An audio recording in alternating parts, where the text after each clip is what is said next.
Hello again, everyone. Welcome back to a very special episode of the Fandom Zone podcast. I'm one of your co-hosts, Charles Skaggs, back in the Fandom Zone, ready to talk something very, very special to my personal taste and a certain other person's taste who I'm going to talk about. So I got to introduce my wonderful two co-hosts this time. Joining us all the way from Dallas, Texas, or at least the Fort Worth area, somewhere in there. Jesse Jackson, welcome back to the Fandom Zone podcast. Yay! Hey, Charles. Boy, I really like what you guys have done with the place. It's been a couple of, it's been a few episodes, and I see there's, you've got a new lamp. You kind of got a new piece of artwork. The place looks great. I love it. And you know what? You've kept my chair all broken in. I feel just like right back at home. Why it's just like you never left your home. That's great. Exactly. So Jesse, I know you've been off for a while. Nick and I, DJ Nick, who I have to also introduce. So welcome back to the podcast, Nick, as we just finished talking the boys with you. It just feels like we just finished it up last week. Yes. Oh, we did. Yeah. Oh, yeah, exactly. I mean, it's so weird. But yeah, hey, Charles, I'm doing wonderful. It's super wonderful to have Jesse back in the Fandom Zone as well. Been missing him for sure. And I'm so happy that he is back. And how are you doing? I'm doing great. Me, my usual self. I'm perfectly healthy as always, but, I'm getting by. And obviously doing lots of podcasts. And just enjoying the wonderful experience of watching the episode we're going to be discussing here at episode 199, The Flash 1990 pilot. So this is something that we haven't covered on the Fandom Zone before, even when way back, when Karen Lindsay was co-hosting the Fandom Zone with yours truly. So I thought, we were trying to come up with ideas about what to talk about for this episode and our upcoming 200th episode, and it seemed like that was the general consensus. Nick was quick out of the box going, I want to talk The Flash. Yes, like a bolt from the blue, literally.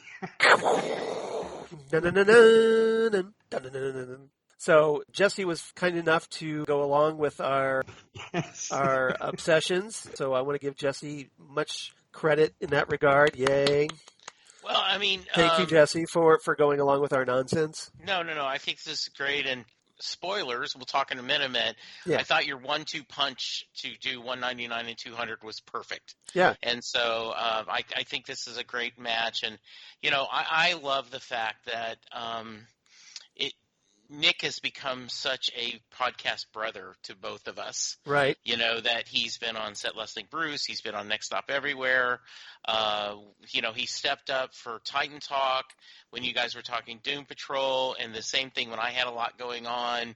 He's done this. And so he really does feel like, one of the brothers, that it just is. And so I love you so much, and I appreciate your support. And Charles, thank you as always, kind of keeping a space warm. It would be very easy for you to go, hey, look, Jesse, if you can't do this every week or every other week, I got to move on. And you've been like, nah, man, just when you're passionate about it, jump in. With not, Nick and I got this. So yeah, love you both. Oh, love you too, Jesse. That was very sweet of you. And back at you, Jesse. Thank you. Yeah, I want to go on the record that, Jesse, you're always welcome here in the Phantom Zone. We love talking with you, and we know you've got a lot going on yourself with work and other podcasts. So I understand if you're busy, or maybe certain shows that we're talking about aren't in your wheelhouse, and that's cool. Right. But I want you to know you're always invited. And I'm definitely looking forward to this episode and our upcoming 200th. I think it's going to be a lot of fun. I think so, too. And hopefully our big secret plan is that you enjoy yourself so much you want to stick around. So we'll see. Absolutely. All right. Yes. As I tap my fingers like Montgomery Burns in The Simpsons going, excellent. Yes. All right. So like I said, here we're episode 199. We're talking the Flash 1990 pilot. This was, of course, the original Flash series starring John Wesley Shipp as the Flash, Barry Allen. The pilot aired way back on September 20th, 1990. So that was a big year for TV, big year for yours truly, because, hey, that was the year Twin Peaks came out. So I got The Flash and Twin Peaks in the same year, so I was very, very happy. This pilot was written by showrunners and creators Danny Bilson and Paul DeMeo, who actually years later went on to write 12 issues of The Flash, the Fastest Man Alive for DC Comics, featuring an aged adult Bart Allen, the grandson of Barry Allen, taking over the role very briefly as the Flash. And Paul DeMeo was one that actually wrote another episode of the Flash 1990 series, Honor Among Thieves, and this pilot was directed by Robert Iscove. Cast this time, of course, we had the great John Wesley Shipp as the Flash Barry Allen, who returns years later, decades later, actually, in Crisis on Infinite Earths, the big CW Arrowverse crossover, which made, of course, a lot of us very, very happy to see. In the meantime, though, he's played other characters on the Flash 2014 series. So he's played Dr. Henry Allen and Jay Garrick, the Earth 2 Flash. It's great to have him being willing to continue his relationship with the show all these years later. He also voiced Professor Zoom on Batman Brave and the Bold. And if you're a Dawson's Creek fan, you probably recognize him as Mitch Leary, Dawson's dad. And that was very cool. And then he turned up on another Bilson and DeMeo series that was based on a DC Comics character, Human Target, in 1992. And Charles also wanted to add, for you Neverending Story fans, he was Bastion's father in the Neverending Story too. Right. Yeah, the sequel that everybody kind of forgets about, I guess. Yeah. Yeah, I suppose. One of the great highlights of the 1990 series is, of course, Amanda Pays as Dr. Christina Tina McGee, and she also reprises the role on the Flash 2014 show, playing a slightly different version of her 1990 character. She's best known to people like me, big hardcore sci-fi geeks like me, by playing Theora Jones on the Max Headroom series, which I was a big fan of back in the 80s. She's also been on episodes of The X-Files and was in the Rob Lowe film Oxford Blues. Alex Desert plays Julio Mendez, who is essentially Barry Allen's assistant in the Central City Crime Lab. And he was actually also reprising his role on the 2014 Flash TV show, where he played a Central City Police Department captain version of Julio Mendez. So it's kind of cool that the 2014 show actually brought back all three of John Wesley Shipp, Amanda Pays, and Alex Desert. Well, Very true. Charles, as we've mentioned many times, you and I, Starman is one of our favorite series, and one of the reasons why James Robinson work meant so much to us is he, in that epic tale he wrote, he included every possible person that ever had the mantle Starman and worked it into a really great tale. So I love when the Arrowverse or, the modern hero DC series weave in, their predecessors in a good way, not just, here's a quick cameo. They've actually made it really personable, and it's a kind of treat for us fans. Yeah, it's one of the great things that Greg Berlanti, head of the Berlantiverse, shall we say, of CW's Arrowverse shows, has an affinity apparently for the old Flash TV series, and kind of even made it continuity by giving it its own Earth 90, during the big Crisis on Infinite Earths event that made that previous show actually count a little bit in the modern day, made it canon once again. So I got to give him a lot of credit. I'm sure he and the other Flash showrunners worked really hard to make that happen behind the scenes, so I want to give them credit. And, just it's great that they had such an affinity for this original show, even though it only lasted one season.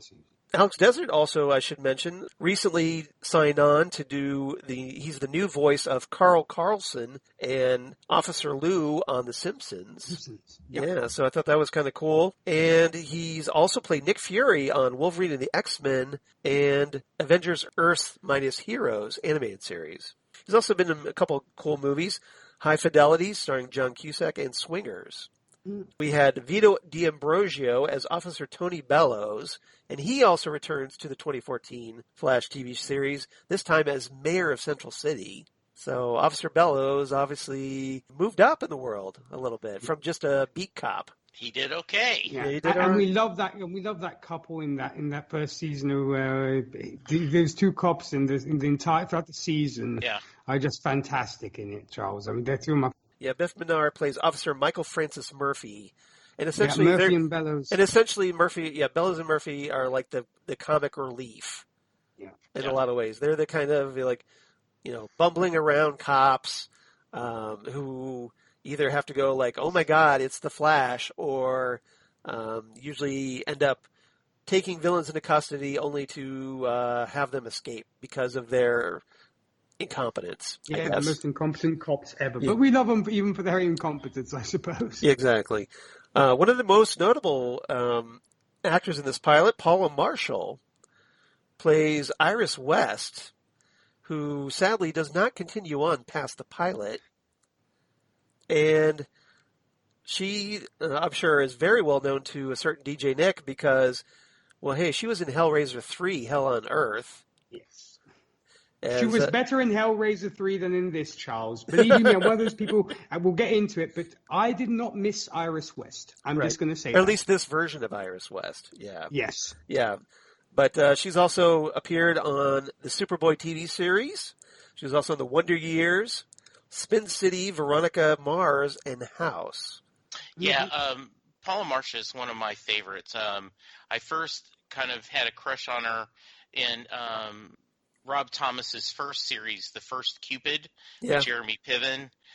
She had a wonderful 3-episode visit on Sports Night where she played a porn star that fell in love with Jeremy, and just she's one of my favorite actresses. And so I tweeted that I had forgotten she was on there, and I realized I thought she may have died this episode because I didn't remember her being on the other show, so I kind of was half expecting her because I did not remember. One of my favorite actresses. She's just absolutely I have a major crush on her, and so that was kind of a nice surprise for me to see her.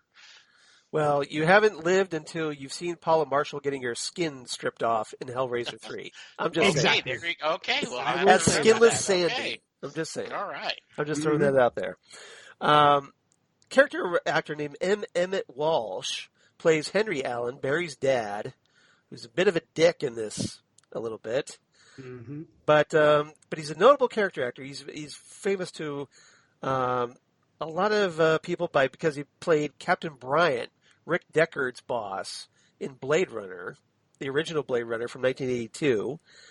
And he's been in episodes of also The X-Files. He was in the Steve Martin movie, The Jerk. He's been in Fletch. And something I thought was pretty cool, he was in Escape from the Planet of the Apes back in the day. And he was. That was cool. Priscilla Pointer plays Nora Allen, Barry's mother. And she's notable to probably people who listen to myself on Ghost with the Twin Peaks podcast because she played Mrs. Beaumont, Jeffrey Beaumont's mom. It was like Kyle MacLachlan's mom in Blue Velvet, which is a great David Lynch film, my personal favorite David Lynch film. She was also in the 1976 Carrie, Twilight Zone the movie, A Nightmare on Elm Street 3, Dream Warriors.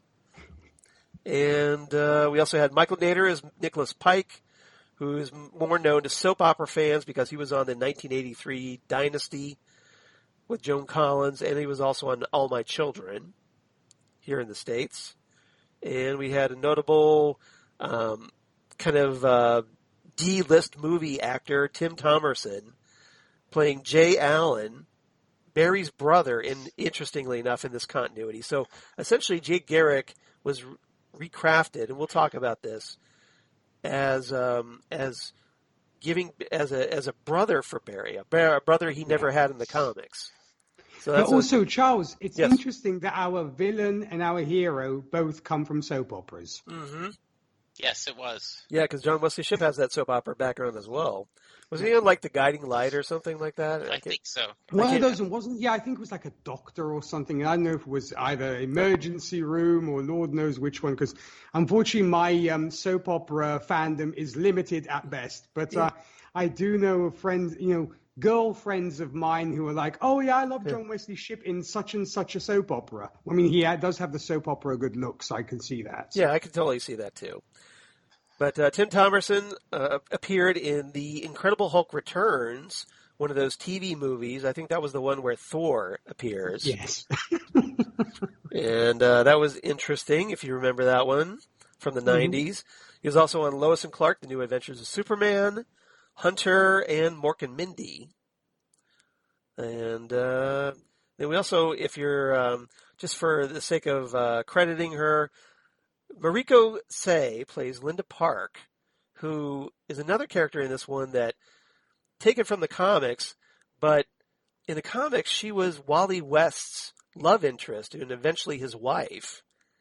And here she's an older version and placed in this Barry Allen universe, TV universe.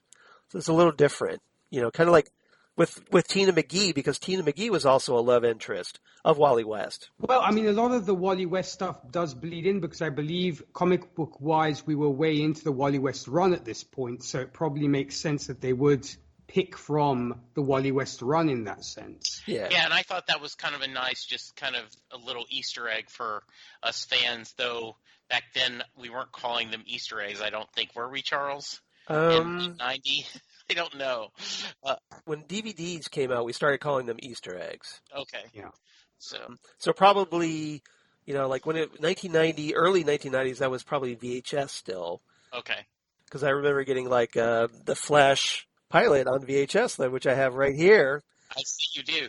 Yeah. So it wasn't as something, right, that we remembered as that time, but I like watching it this morning. I went, oh, look, that was kind of a nice little, instead of just picking any name, they picked someone from the comics, which I thought was kind of nice. Yeah.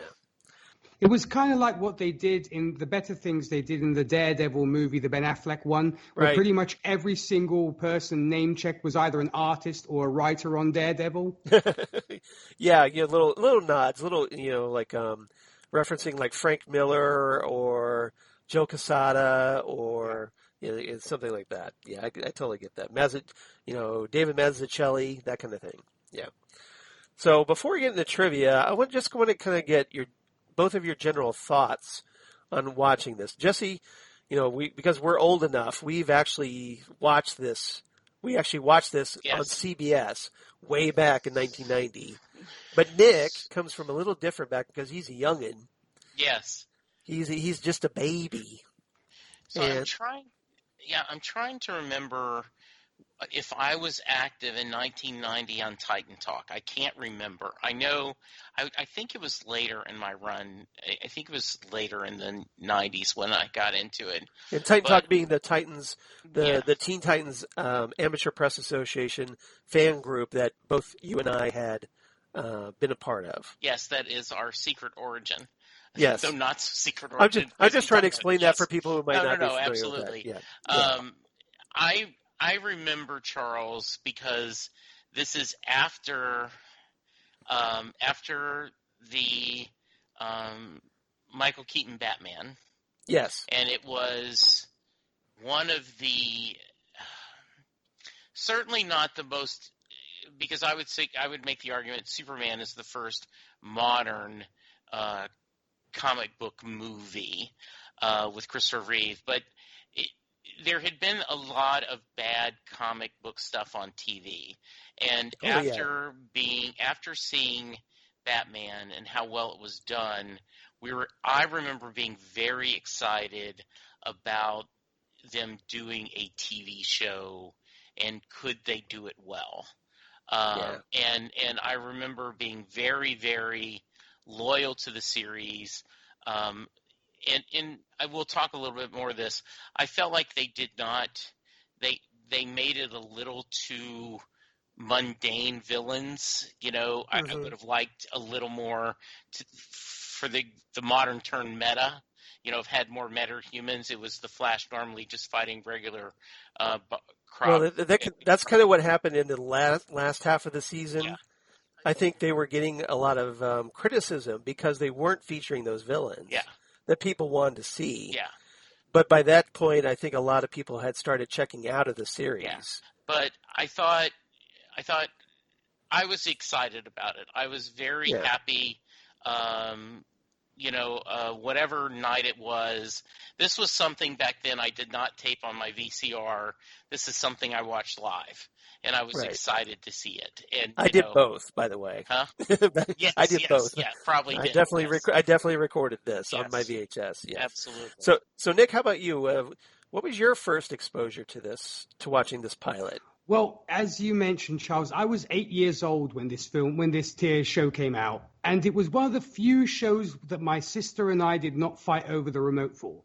Because, interestingly enough, my sister is not, now she's not the biggest superhero fan, what have you. But for some reason, her and I were able to settle our differences over The Flash. And because I'd already... That was kind of a common ground you could find. Her and I would just waited every single week for the episode to drop. And funny enough, this year was very special for our family because this was the year that my brother was born. He had been born in July, on the 3rd of July of 1990. And as I said, it was... I was already quite the Flash fan, and granted, it's the tender age of 8. What do you really know at that point? But I was kind of starting to read my first few comics. But that's a great age to get hooked. Flash. Because to take a page from Jesse's book, coming off of Batman 89 and rewatching it now with adult eyes and with a more critical eye, you can see they very much took from that because they're like, that is what folks are digging. They're digging the dark stuff. They're digging the Danny Elfman theme. They're digging and in fact, because if you notice, this TV show is incredibly Batman-ish in the way Central City is portrayed, crime is portrayed. So I think they very much took the Batman 89 as a template for this show. Not to mention, no surprise, they decided to have Danny Elfman do the score. And if you listen, I love the theme. It is uncannily similar to the 1989 Batman theme. Well, and if you listen to the music of this, it's very reminiscent of, say, Batman the Animated Series, because the composer for the Flash TV series was Shirley Walker, who was the composer of Batman the Animated Series. So if you're wondering why it kind of sounds very, very similar to Batman, in addition to probably being intentional, it's also because of Shirley Walker, I'm guessing. Well, that's good. I did not know that connection. That's nice. Both Danny Elfman and Shirley Walker, I think, because obviously they collaborated on that. But I think it's also a signature thing, because it's like saying John Williams, for example. I don't want to go on too long of a tangent, but you do listen to the Indiana Jones theme and this is the Superman theme. They are kind of similar, but it's the signature of the composer, because they do have similar things. If you listen to it, if you break it down from a musical theory perspective, they are very, very similar because of the fact it's not criticism. It's simply because it comes from the same composer. So it's natural that there will be a similarity. But that's musical parentheses aside. This show meant the world to me. I still love it so much. I actually own the DVD. It's a traditional Hanukkah/Christmas tradition of mine to actually rewatch the entire season. And actually, this one. And I just love it so much. What is curious, though, is how much it borrows from so many things. Because I mentioned it borrows from Batman 89, and it also borrows very much from the Wally West stuff. Because if you go and see this, we will get into it, but this Barry Allen is maybe more similar to Wally West than he is Barry Allen. That's the way I feel in certain aspects of his character. But before we get into too much into the weeds about it, I just love this series. It has a very special place in my heart. And, as I said, it's one of the few things my sister and I can agree on. And there's actually a funny anecdote. My Yes. sister and I would be watching to see when the next episode would drop, and my sister actually teased me once. She pretended there was an extra episode because she had seen a billboard go by. There's a store called Ephraim, and she said to Okay. me, "I've seen the preview to the next episode. It's Flash versus Ephraim." And I'm like, "It doesn't exist. How dare you say that?" And I was getting so worked up. I was like, "There's no such villain as Ephraim. What are you telling me?" Etc. And I found out later that she'd just seen a store name go by, and she was like, just deciding to pick on me and tell me that there was this secret. Just to wind you up. There was this secret episode of Flash versus Ephraim, and I was like, "Oh, man." That's hilarious. Yeah. So as for me, of course, this is obviously a very big deal for me. I mean, no secret, right? I remember, when I first found out that they were having it, I was obviously very excited. And like you, I realized that probably the reason the show got on the air in the first place on CBS was because of Batman, 1989, because the movie was so hugely popular with that. And that's one of the things I'm going to talk about when we get to a trivia of how the show was developed. But yeah, it's obviously very heavily influenced by Batman. Just the look, the emphasis on shadows, the Danny Elfman theme, and then the Shirley Walker music. It's very reminiscent.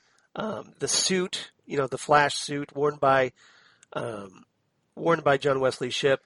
It's not spandex at all. It's very molded, like Michael Keaton's Batman suit in a lot of ways. And as a result, it may not be as flexible in the regard, but it obviously feels very heavily influenced. So it just permeated that. And, obviously I think Batman influenced a lot of other films like Dick Tracy and, some other films, like a lot of, especially a lot of some of the 90s TV movies that Marvel was making at the time.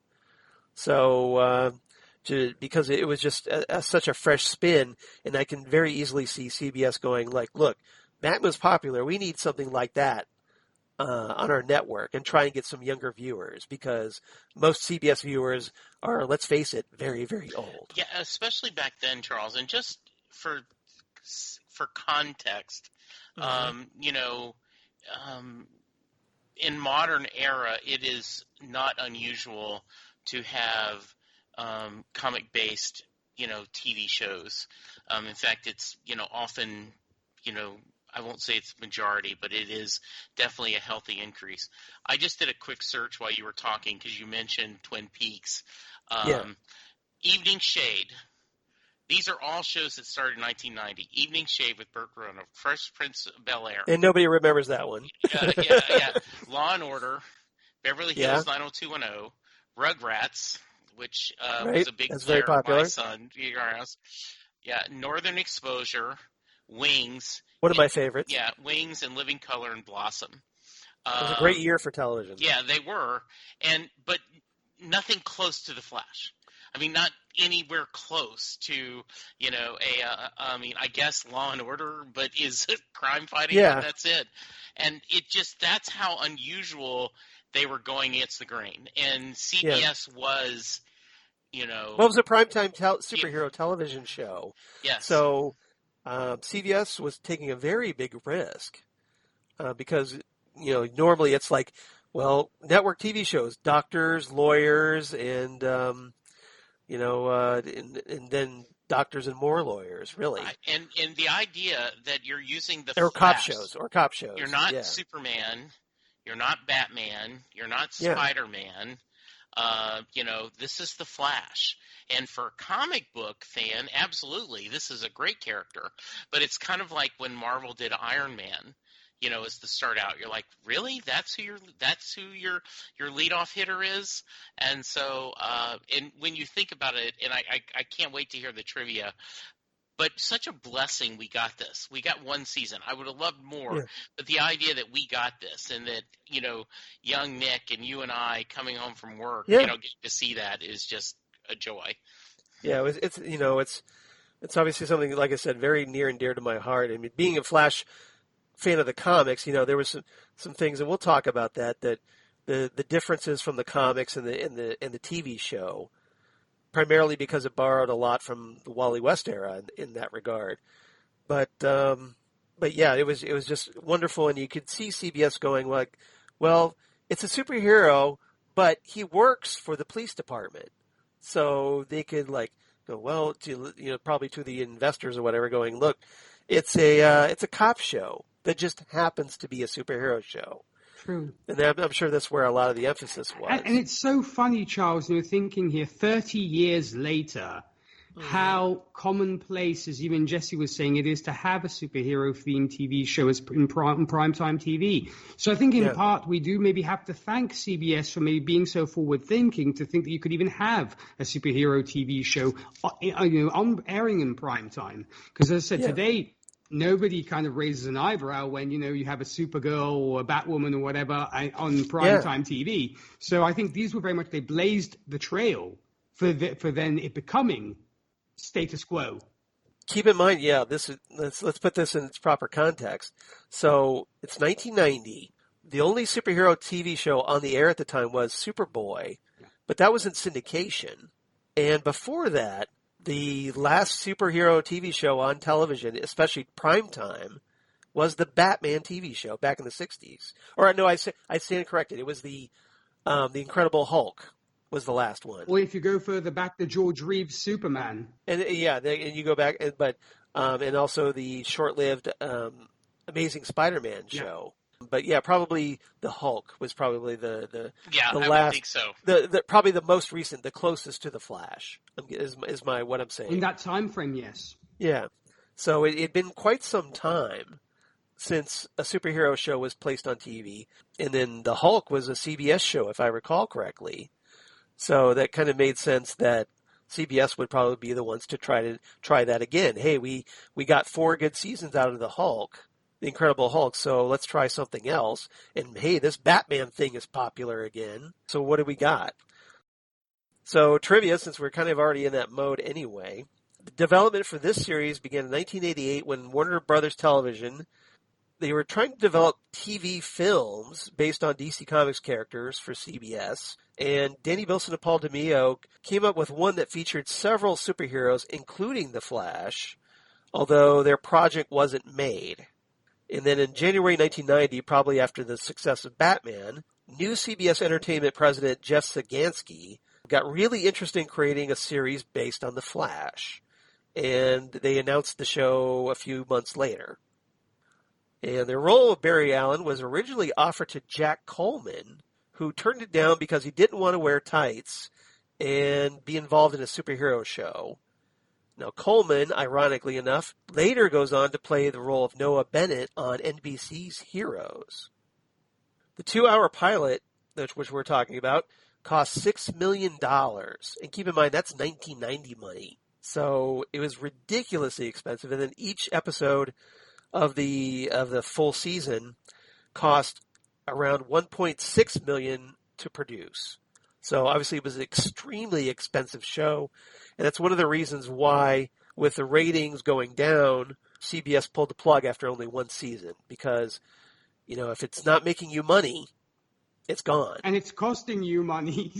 Yeah, exactly. I mean, kind of like what happened, I guess, somewhat to Swamp Thing, I suppose, Charles, where the budget was just like way too high. No, that's exactly what happened with that Swamp Thing TV series recently. I miss it. And just it was good. And to be that guy, because there are so many shows that have been taken off the air, it's not making them enough money. It is impossible to put a TV show on that doesn't make money. It just doesn't make you as much money. Right.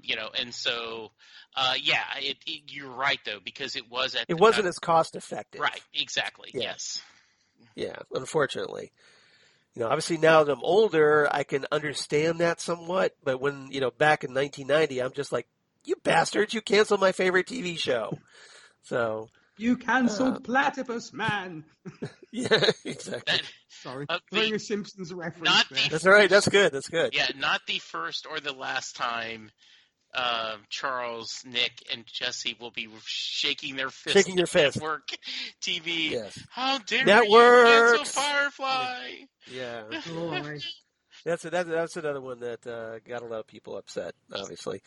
So the 4 Flash suits, if you're wondering, so the Flash costume for John Wesley Shipp, they made 4 of these, and they cost a total of $100,000. So $25,000 per suit. So Nice. think about that, cosplayers. Yes. Hope mom and dad will help you pay for those if you want to make one. Call your local bank for a loan there. Pretty much. You might have to rob a bank and turn supervillain to pay for your superhero suit. I wonder how much, right? Because there was a lot of stuff that went into it, but it looked the same way. I wonder what a cosplayer how much they were into a 1990 Flash. How much would it cost them to make that? I would not think it would be. I mean, certainly. Well, there's some very talented cosplayers that know how to do great stuff with cheap materials. So I mean, it might not look. They could probably do one that looks pretty close, which wouldn't cost nearly as much these days. Charles, if you talk to our mutual friend Rachel, she knows all about that because she's gotten into costuming and everything else, so she knows all about that stuff. All right. Well, maybe we need to bring Rachel yes, for a consulting. We do. We should do a cosplaying episode. That would be good. Yes. I think that'd be a lot of fun. So Danny Elfman obviously composed the theme, and Shirley Walker composed each episode. We talked about that. Now, The Flash was originally scheduled to debut on CBS in the 8 p.m. Eastern Standard time slot on Thursdays to go up against The Cosby Show on NBC, which was insanely popular. And CBS obviously trying to attract younger viewers, because they had things like Murder, She Wrote and whatnot back on the day, so they had kind of, needless to say, a very older audience. But Fox ended up moving The Simpsons from Sunday to Thursday at the 8 p.m. slot as well. Mm-hmm. So essentially you would have had The Flash going up against both The Cosby Show and The Simpsons. 2 of the heaviest hitters in TV history. Right, yeah, pretty much.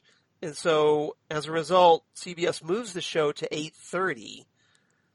But because it was an hour show, that was a really weird time slot for people. I don't know why they just didn't move it to 9. But it seems, Charles, that folks don't know how to schedule things because, like an hour show at 8:30 just blows people's minds. Also, to open a brief parentheses, they did this. They made the same blunder with Doctor Who the movie, which was playing the same time that Roseanne was playing. Not a smart move to get for American audiences into Doctor Who. I'm just going to put that out there. Yes, needless to say, yours truly has ranted about that a couple times on Next Stop Everywhere, as Jesse probably remembers. And to even continue, right? J. Michael Straczynski talked about that the Sci-Fi Channel did a Babylon 5 spin-off movie, The Rangers. It was going to be a pilot. Yes, the Legend of the Rangers. And it was against football, and they pushed it against a football game, and he talks about. Well, Sci-Fi is notorious for making bad decisions, and he talked about it that when the game was over, their ratings shot up, so you could tell the audience was, oh, okay, now the game's over, I'll go watch the second half of this, and I never understand the wisdom of network people that you don't take in context. And it goes all the way back to, not that this is our audience, but the Judy Garland show was against Bonanza, and they're like, wow, and why aren't she getting any ratings? And it's the boys of the Ponderosa were the big bads of that time. So they always try to counter program, and then when it doesn't work, they go, oh, it must have failed. Or maybe you just have this Goliath you're against, and nothing you put in there. I think ego has a big part of it, because I think a lot of network suits think, well, this is a pretty big show. We're spending a lot of money on it, so it should be able to stack up against Cosby Show and The Simpsons, right? It's bound to. Yeah. So it's horrible, horrible thinking. And again, keep in mind, this is, again, 1990.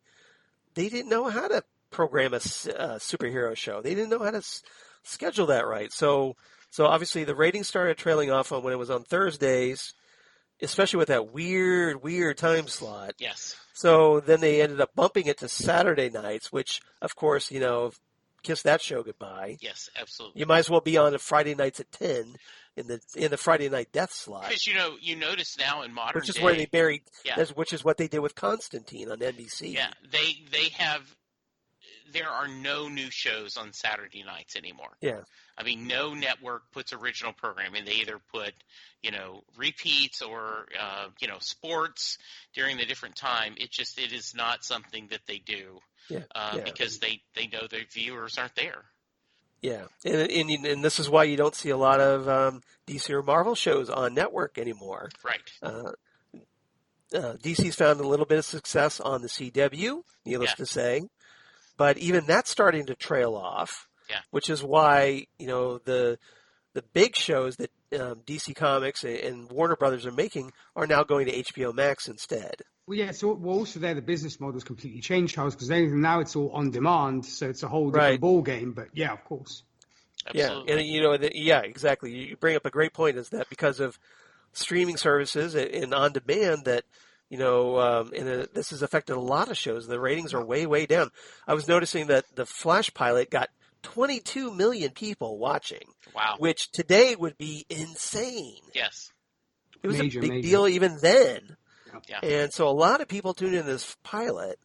So, they were very excited about it. But again, it could have been even bigger had, with a proper, time slot. Yeah. All right. So that's all I got for trivia. I know it was a lot. Does anybody have anything else they want to add before we get started in our topics? I know we're just now getting started in the topics, but yeah, it was already a long sort of hors d'oeuvre. It's kind of like a wedding menu where you have to take 5 hours for the hors d'oeuvres before you go to the main course. Yeah. So. Well, maybe we won't take as long on the topic, but we're trying to. I know that time's important, so I'm going to try to get through this as efficiently as possible. I just thought there was some stuff that I wanted, I had to talk about. Charles, this. You had to because we so much. The show is so important to so many people. So it's important. I don't get the opportunity to talk about the Flash pilot much. Exactamundo. So I totally get that. But yeah, I mean, personally, I don't have anything else. Jesse, did you have anything you wanted to add? No, I've kind of done my rant about that. I'm excited to talk topics, and to be honest, Charles, you were not the only one that had hot takes to share on this. So no, that's fine. And we've only just begun. Yeah, I know. Strap yourselves in, kids. We're going for a ride. Yeah. All right. So topic number 1: Mystery of the Human Thunderbolt. Oh. This is where I want to talk about the Flash, Barry Allen, our big superhero, played, of course, by the great John Wesley Shipp. And I thought we could also talk about the Allen family because we get to meet Barry's parents, Henry Allen, Nora Allen, and we also, interestingly, get to meet Barry's brother, Jay, who, like I said, was essentially a reworked version of Jay Garrick. Making him Barry's brother in this continuity, and then only to kill him off about 2/3 of the way through this pilot episode. And then I thought we could also talk about Julio Mendez, Barry's lab assistant in the Central City Crime Lab. But because Julio, I thought, obviously he goes on to be a major player on the TV series from this point on. So I thought I'd like to get your thoughts on his introduction as well. So, Jesse, since you're our returning co-host, why don't you share your thoughts on what you thought of John Wesley Shipp's debut as the Flash? Well, as I mentioned, I have not revisited this pilot anytime recent, and I really enjoyed it, and I loved his performance. It is kind of interesting. They tried not to go the cliche family dynamics, the older, successful brother, but he didn't treat Barry as a jerk. I mean, he admired him. He said, hey, if I was smart like you, I'd be in a lab too. You know, like if you wanted to, they would have done that cliche like, oh, you're not a real policeman. Instead, they had a great relationship. Same thing about his father. His father, yes, was a jerk in a lot of ways, but in other ways, he was very supportive and like, no, Barry, you're all we have left now. I can't have you on the streets. So there was I thought that was a poignant moment, by the way. Yeah, I thought so too. There was real love there among the family. And yes, so it could have done this cliche of the older brother who doesn't like the younger brother, and the father, like the sibling rivalry. Yeah, and then you're disappointing. Like, why can't you be a real cop like your brother? There was a little bit of that, but not overly. It wasn't between Barry and Jay. Not at all. And so I like seeing that. We mentioned this a couple of times. I remember being thrilled that Barry had to eat a lot, because that was a new wrinkle that they had after Crisis, and we had Wally as the Flash. That was one of the traits that they'd brought up in the Flash comic, is that because he traveled so much, his metabolism just churned through food. And I went, and I remember telling Linda, like, oh, see, the reason he has to eat a lot is because his metabolism. That's just like the comic. And, Linda's looking at me like, as if I care. Yeah, there is a joke. Later, this was not available at the time, but yes, I read about that on the cover of Who Gives an F magazine, so I loved seeing that. Thankfully, my wife is much more understanding with my geekiness in that regard, yes. Well, Linda has to put up with Bruce Springsteen, so like she's like Bruce Springsteen. So she's doubly damned. Yes, she is. So I loved seeing That's funny. him. I thought he felt like Barry Allen, and I loved the scene, because it looked like it was out of the comic with all the chemicals and everything. You're like, oh, that's, they're foreshadowing lightning. You know what that means? And, oh, he's going to the lab. He's going to the lab. I just loved the dynamics and seeing him, watching the growth of him as a hero. Originally I want to get rid of this, and later, okay, well, we can't have his parents being killed in a dark alley. What we'll do is we'll have his brother being killed in a dark, street to push him to be shades of Batman, as you mentioned. Okay, I've gone on. It's a pretty big trope, yes, to have dead relatives being the motivation for superheroes. Yes. Like, looking at you, Peter Parker. There we go. All right, your turn, Nick. Or Bruce Wayne. Yeah. So Nick, now that we got Jesse giving his geekiness as a Silver Age fan, finally getting to see the Flash on TV, what was your reaction as a Flash fan yourself? Well, first off, let me say, they're law-abiding people, the Allen family. Nice. Very nice. That said, I suppose, as that's right. Yeah, I can't snap my fingers, which is a terrible thing. I can't. I've tried, but Lord knows I can't. The Lord gave me other gifts, but not snapping my fingers. But it's interesting that Jesse brings up the point of you need the impetus to become a hero, because as we know in the actual comics, it's Nora Allen who dies, which gives, should we say, almost Barry the impetus to want to be a better person. Something Jeff Johns introduced, so Flashpoint. Yes, we didn't get, of course, Nora Allen. We got, of course, Jay dying. When it came to Barry Allen himself, at first, it depends on what day of the week I watch this, because there's some times where I find Barry is a bit of a jerk with people around him. As in, sometimes he mouths off, or he kind of is very demanding of people. I sometimes was not happy with the way he treated Julio in the early episodes, because it almost seems like he's like, you do this and do that and kind of thing. He doesn't seem very appreciative of what Julio does in some cases. And that's the fault of the writers, I would say. Yeah, in fact, because John Wesley Shipp does a fantastic job. It's the character of Barry who sometimes seems to get a little bit snappy sometimes. Yeah, sometimes he's a little bit impatient with people. Now here you could kind of understand it a little bit, because he's just gotten his powers. and Sure. he's freaking out because he has no idea really how to control them until he meets Tina. No, So, totally. But it's just like, but I mean, and he's having problems with Iris, who's being really flighty yeah, and artsy fartsy. And we will unload on Iris and then some. Yes, we will. Yes. As they say, I have opinions when it comes. Well, we got a whole topic for you to Miss, rant about Iris. To Miss West. But Yes. The other curious thing is, I was mentioning how much Wally West bleeds into this Flash because Barry Allen in the comics is not a lover boy. Wally West is the lover boy. He's the social butterfly who has multiple girlfriends throughout the span of his run, whereas Barry tends to be almost a one-woman kind of guy. Yeah. And so he's very loyal. He's very loyal to Iris. Yeah, they kind of made him here. Wally West is kind of like the superhero Casanova, as we will see in the course of this series of this one season. That Barry is definitely a ladies' man, or rather, he tends to attract the female sex more often than not. And but aside from that, I really love the character. He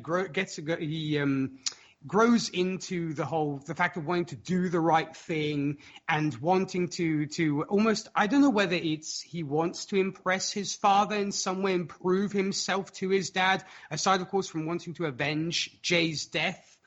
Also, the dynamic within the Allen family, it kind of reminds me a little bit of how Denethor treats Boromir and Faramir, because Denethor is very much about Boromir's my man, he's the best guy in the world. Faramir is kind of like, chopped liver.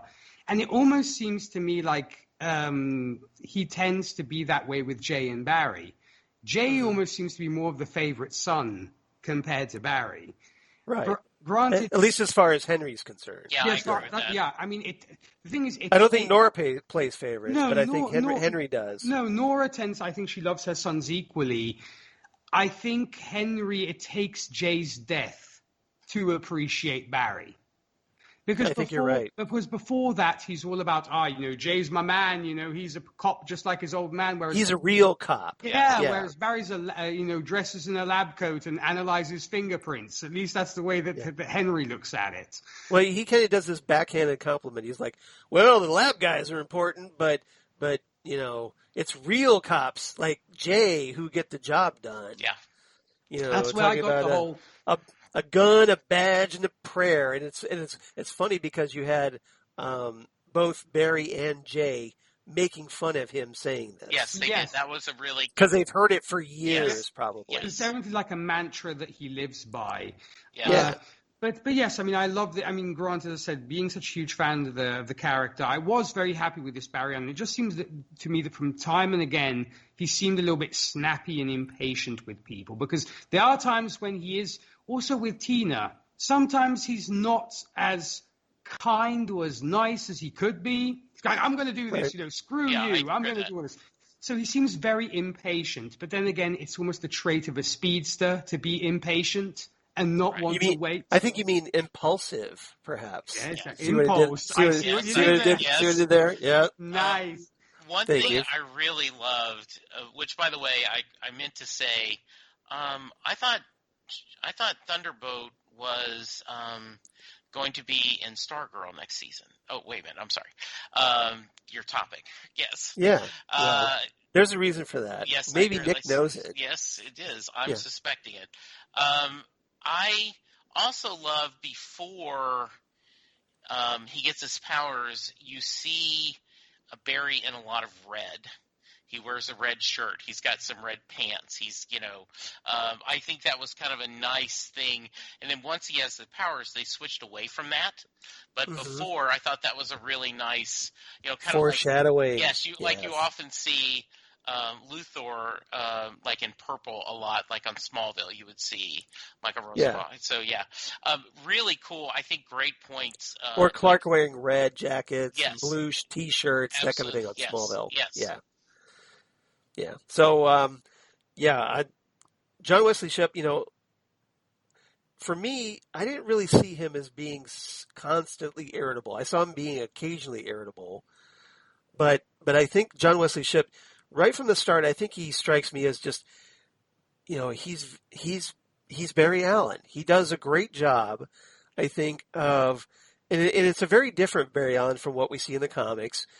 Especially pre-Crisis, Barry Allen was written as a very standard superhero. There wasn't a lot of nuance to him, which is one of the reasons I think that Bilson and DeMeo tried to incorporate the post-Crisis Flash, Wally West, the third Flash, and bring in a lot of his character traits into Barry to try to make him more modern, more relatable to an 80s audience, or late 80s, 90s audience.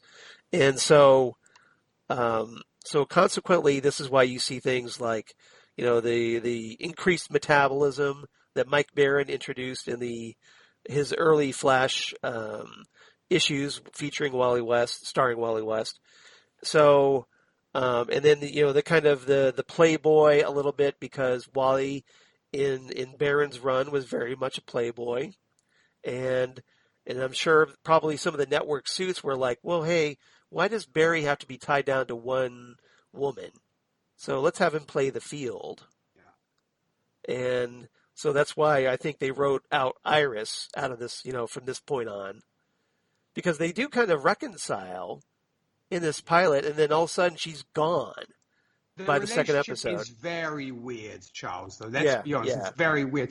And also, to your point, sorry to interrupt you there. The other thing I wanted to actually say was, also if you look at the build, because I believe Wally West is more muscular compared to the artwork that was done for the Flash and Barry Allen, who tend to have more the body of a runner, which tends to be not as muscle bound, but has the right degree, shall we say, of muscle mass to where you're light but fast.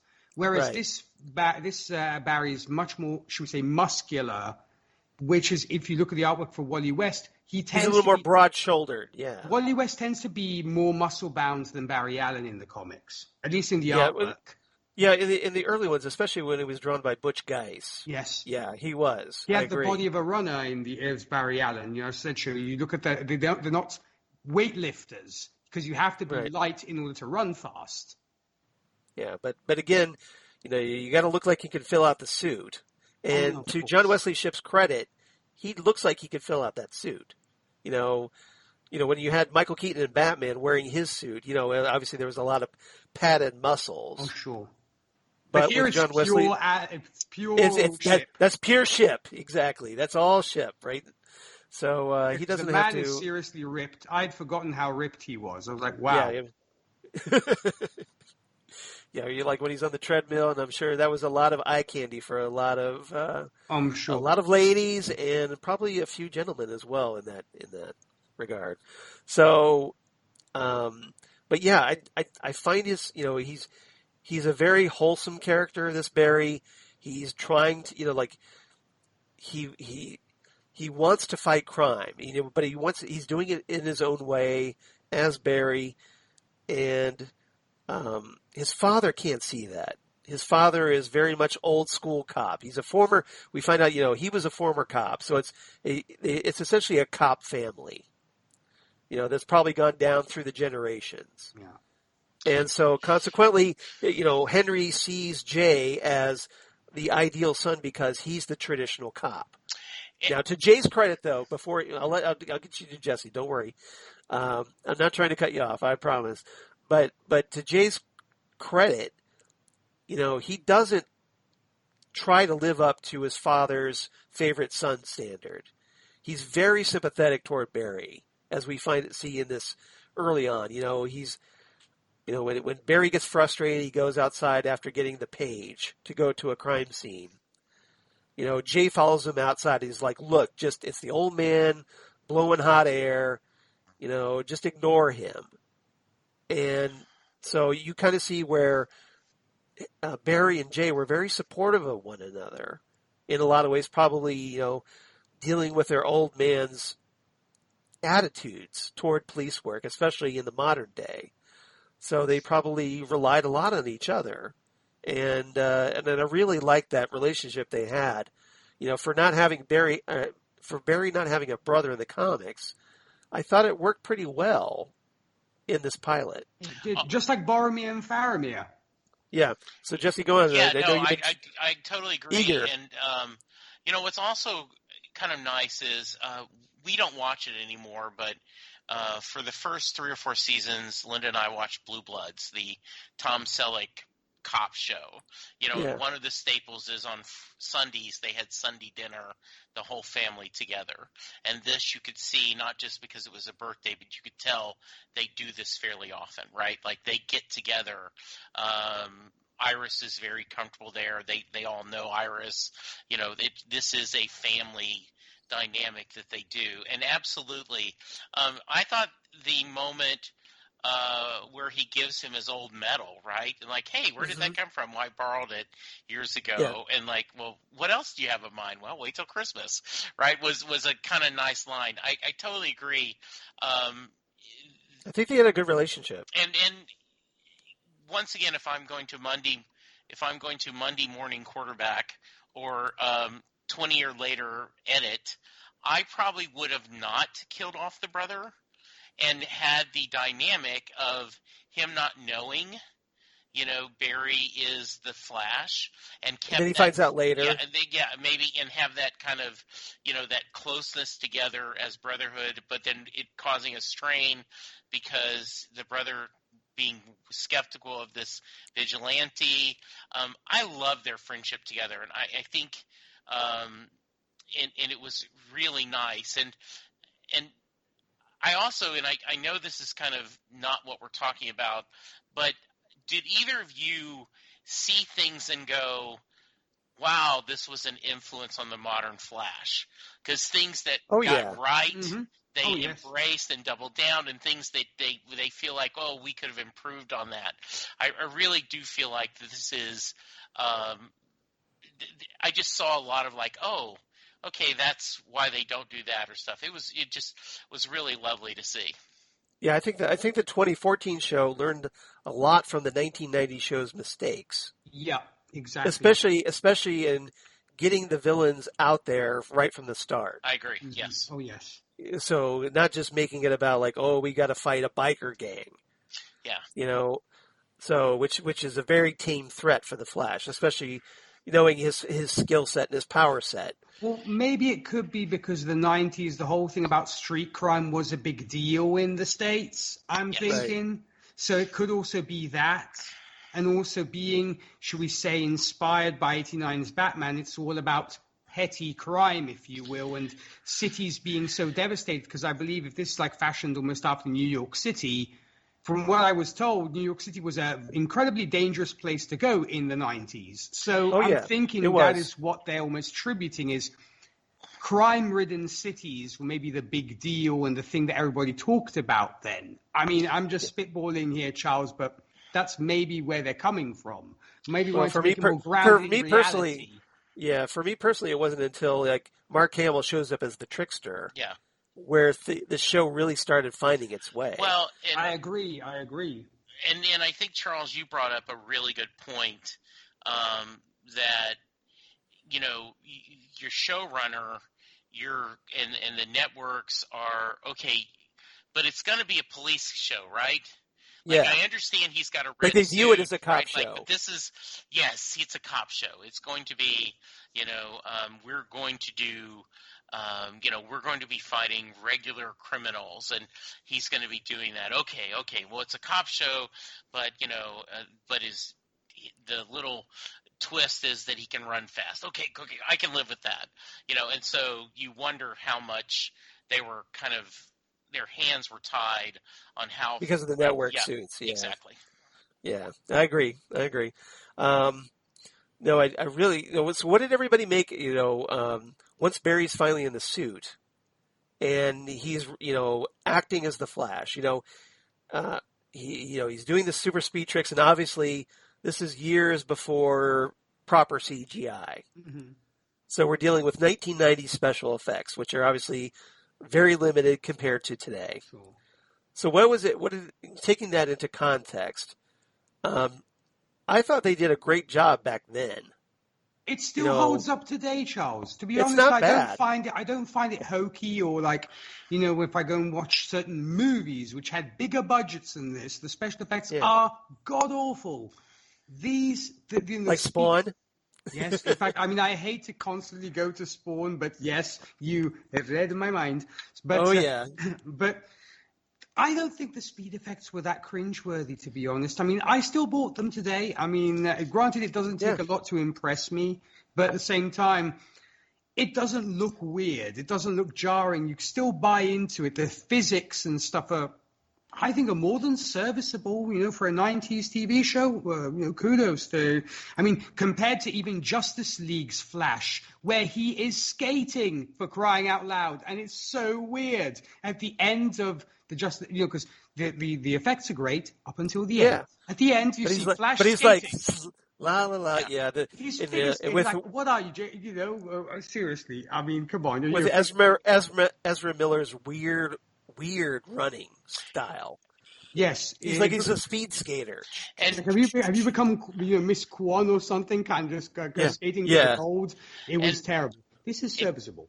Yeah, and Brian Boitano, perhaps. Yeah, one of the scenes that I really enjoyed, I remember liking it originally, and then this time again, is him cleaning up the apartment when he sees that she's that's a very funny come. Scene. And then, because he can't quite control his powers, he ends up creating a bigger mess in a lot of ways, a different kind of mess. And I was like, okay, that's kind of funny, right? Because he's all worried about Iris seeing that he was looking like a pig, and then to see him now it looked, and then blaming the dog, which is so sad. Earl, Earl. I felt bad for Earl in this because he's. There's that great moment where Barry discovers his powers for the first time when he's out walking Earl, his dog, in the park, and Earl chases off after a baseball, and Barry starts running after him, trying to keep up with the leash, and then the speed kicks in, and he runs right past Earl, and then crashes into the bushes.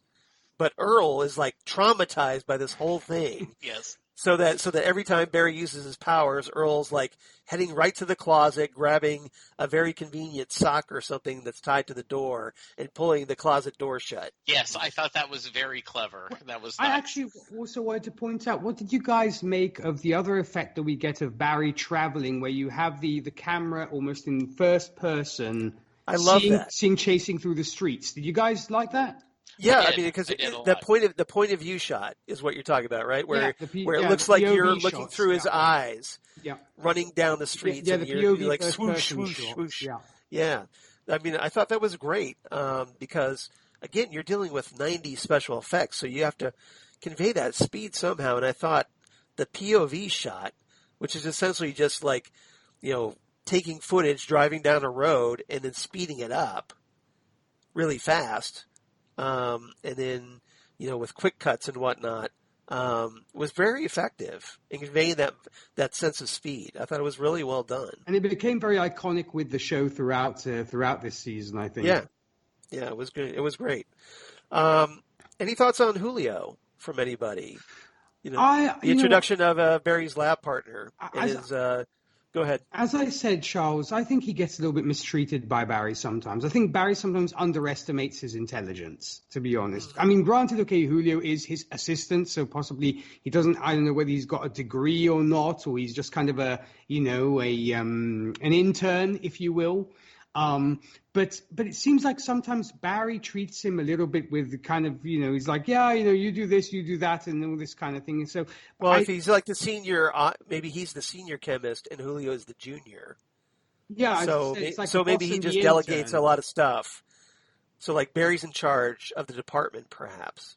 Yeah, it's just that, granted, their friendship grows throughout the season.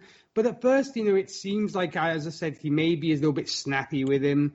Granted, sometimes Julio tends to be a little bit lazy. Sometimes, he's kind of goofing off or falling asleep, behind the microscope, right, or all this kind of thing.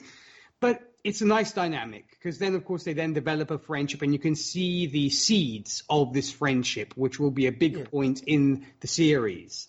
And Mr. Desert does a fantastic job of it. I really enjoy this character. He's one of my favorite kind of, should we say, ancillary characters in this series. Yeah, I like when Julio was calling out Linda Park when they're Yeah, want to talk to a cop? I'm a cop. yeah, like they're looking for like a real police detective, and he shoots back. Well, I'm looking for a real reporter, and I like that he was standing up for their crime lab a little bit, the CSI guys, because that's essentially what Barry was doing back then with CSI work. Yeah, and he's the sidekick, and once again to point out,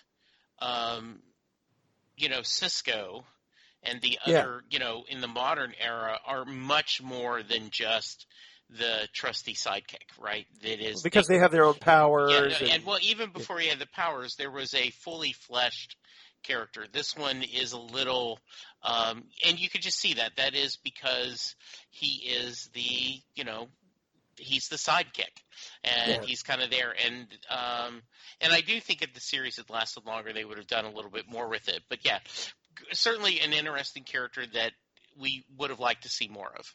Yeah, they did give him like a girlfriend later on. Yes, later down the line, who is always trying to get Barry, find girlfriends for Barry, which is fun. Yeah. Very matchmaker. So they could be like double date or whatever. Yeah. And I'm actually glad, Charles, that being the 90s... And he does get invited. Oh, he does get invited to the Allen dinner at the end of the episode, which I was so glad about, because I was worried seeing it in the concept of 90s TV. He wasn't the token black guy, which they could have easily been, being 90s TV, maybe not being as enlightened, if you will. Yeah. And it tended to almost be the case that on an all-white TV show, you'd have the token black guy who's the friend of the superhero. And I'm glad they didn't fall into that trap, which they could have easily have done in the 90s. Yeah. Well, they noticed they had a black police chief on the show. That's why I was so glad when we saw that. It's like... It was a little more progressive, so that's good. That was a big deal back then, right? All right. So let's move on. Topic number 2. Let's talk about, and I know Nick is ready for this. Let's talk about Tina. And let's talk about Iris. So in a double dose of danger. So Tina and Iris, two different women, but both giving Barry some complications in his life. So Tina, essentially we should probably start with Iris first, because when we start off this pilot, Barry is involved with Iris. They're dating.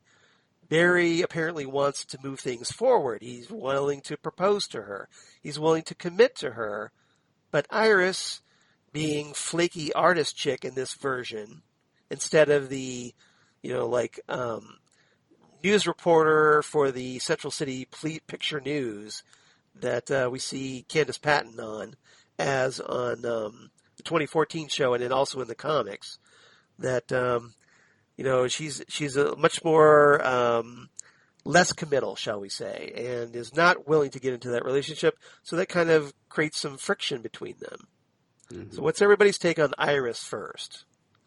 So Nick, we'll start with you first, since you're ready to talk Iris. Okay. First, I want to know what in the world was going through the writers' heads when they wrote this character, because... Are you giving us like Brenda Walsh meets goth chick? Because what is this? I mean, because she's got the kind of beret artsy-fartsy thing going on, but at the same time, she is almost like super goth at the same time. I'm like, what are you doing? Is this Charmed meet... Well, she wasn't really wearing black, so I don't think she was super goth. She kind of had that goth kind of thing going on. I don't know. So it almost seemed like Charmed meets Beverly Hills 90210 kind of thing. That makes more sense, yeah. That's a good comparison. I was like, what is with this girl? I mean... I love the Iris West from the comics. I mean, she is supposed to be kind of like the Lois Lane to Superman, if you will. Yeah. And I could not stand this woman, because first she's like, oh no, we can't get married. What are you saying? I'm leaving. And off she goes. And he's like, oh, I thought about it. I love you. Let's get back together again. I'm like, seriously, girl, she is the character I have the most trouble with, and I have to be honest, I did not miss her when we find out that she has mysteriously moved to Paris and is writing to Barry from Paris. It's like, okay. Au revoir. See you later. Exactly. So I had a lot of problems with her. I think Barry, you're a great guy. You can do better, and you will do better for sure. And Exactly. I just was not a fan of this girl at all. She seems like sympathy zero. The character is like very, I could almost, to move on to Tina, I could see much more of a sexual tension between him and Tina, which granted in an alternate universe gets realized, if you will, but never really on the Flash because they're kind of like, let's just be friends, but there is that sexual tension. I could see the two characters much more on the level when it came to Tina and Barry compared to Barry and Iris. Because Iris seemed to me to be a total airhead and they just should be dating. She should be dating Pike. She shouldn't be dating Barry. Ooh, that's harsh. That's harsh. But yeah, I'm just messing. But yes, I on the other side, Tina McGee, I adore this woman. I wish Tina McGee were my next door neighbor because she's just so kind, so engrossed in her work, so passionate about what she does, and she's so empathetic because she sees her husband in Barry. That's the whole thing that drives this pilot. That died. Yeah. But they kind of she sees a little bit more of, the kind of person that he was. And so maybe she has a type, perhaps, and maybe Barry's that type. Which could explain her attraction, because you can tell they're clearly attracted to each other. They're almost those awkward moments where you think, will they, won't they, kind of thing throughout the course of even this episode. But she's such a beautiful character, genius-level woman, really engrossed in wanting to help Barry out. And let's be honest, if Barry listened to her, he'd be doing way better. He wouldn't have, been in all the crazy things. Listen to your women, folks, because they know what they're talking about. That was one of the things why I kind of got on my nerves a little bit about Barry. He's like, oh, no, I'm not going to listen to you. You think I'm your husband. I'm out of here. I'm going to do it my way. And you do it your way, and you get screwed. So that's what kind of irked me. But yes, Tina McGee, wonderful. Iris, glad you're no longer on the show. That's all I'm going to say, Charles. Well, gee, if there's any criticism I have of Nick, is that he always holds back about his opinions. Yes. I mean, geez, maybe you should try sharing a little more, Nick. I don't know. Maybe that might work. All right. Well, see, you brought that out in me today, Charles. There you go. Well, I've been known to speak my mind once or twice, maybe. Absolutely. I might express some opinions. Jesse, how about you? What are your thoughts on Iris in this episode, and also Tina going forward? So I have to confess that I cannot. I may be biased in my evaluation because I just love the actress so much. So it was a surprise. So from my perspective, I like the idea that Barry, cop, scientist, very straight-laced, going with the opposite attracts, someone very artist, someone very kind of a little bit out there, maybe a little younger than him.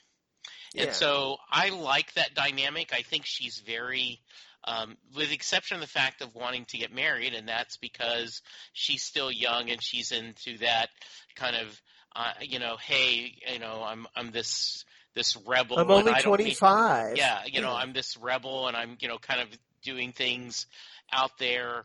And I do think that it's very realistic to, he did miss her art show, which was, she says, I know you're not that supportive of my art, but I thought you'd at least show up, so there is some underlying tension there that, so I didn't have a problem with that.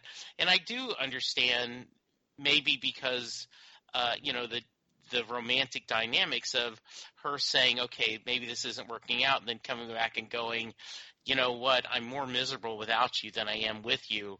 So if we need to get married, let's do that. And then he's decided. I think what they were hoping to do is set up a very two opposite someone, very emotional, artistic, very feeling based, and then the other half, someone very intelligent, very factual, very in her own way cold. And I don't mean cold as unfeeling, just scientific. Yeah, scientific and logical and emotional. That, so you think they were going a love triangle? Yes, route? I do. I think they were going to do that. And then they decided, no, we don't need that. Let's just have, we don't need that complication. Let's just have, Tina and we have Barry, and we'll kind of work through that. And the dynamic will be, will they or won't they?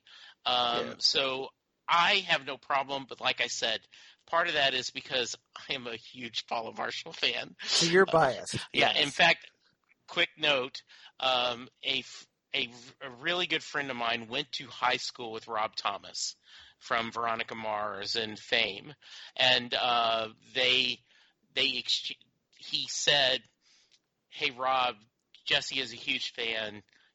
Can I give him his email address?" And absolutely. So I emailed him, and I do not have it anymore. And I just, how much I love the show, I loved and everything. And he said, "Well, I'm going to lunch with Paula Marshall. I will tell her you are a fan." And I want to go, really? Oh. So it's hard for me. I get what you're saying, Nick, but for me, it worked. It worked a lot. Tina, I love the way that she's overprotective. I do see that she doesn't want this repeated. I would have – sometimes you go with, do we want that, will they or won't they? And sometimes it's just kind of nice to see them not ever going to that romantic mode. But I thought this was worked, and I do think that if I remember the series enough, I always liked them together. I do think they have good chemistry, and and it was probably smart to get rid of the love triangle. I think that was a smart move. Just for this one, though, it was really great to see Paula in that, and then Tina is just, there's nothing wrong with that character, and I totally agree with Nick as far as. Barry has a little bit of stubbornness in him, a male chauvinism maybe, like you can't tell me what to do, I know better, and and I think that's a fun dynamic too.